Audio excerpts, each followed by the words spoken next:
नवाब शाह से नुमाइंदा खुसूसी मोहम्मद आजम भट्टी। फ़खर न्यूज़ की रिपोर्ट के मुताबिक अशरा मुहर्रम उल हराम नहायत अकीदत व एहतराम से मनाया जा रहा है। हर तरफ या हुसैन अलैहिस्सलाम की सदाएं बुलंद हो रही हैं। शिया उलमा की औंसल मुख्तलिफ मातमी अंजुमनों की तरफ से ठंडे पानी की सिबिलें लगा दी गई हैं। अशरा मुहर्रम उल हराम मरकज़ी इमाम बारगाह में मजलिस अज़ा से मौलाना अब्दुल सत्तार सोमरो, इमाम बारगाह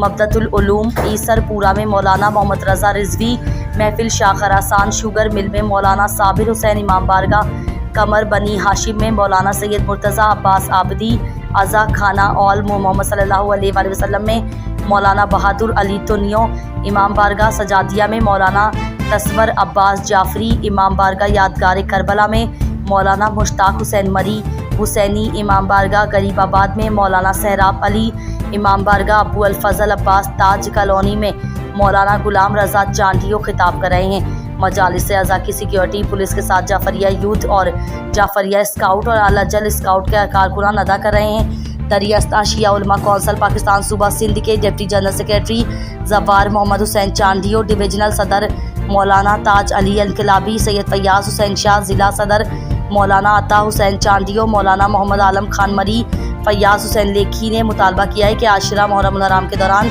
बिजली और गैस की लोड शेडिंग ख़त्म की जाए और अज़ादारों को सहूलियात फराहम की जाए।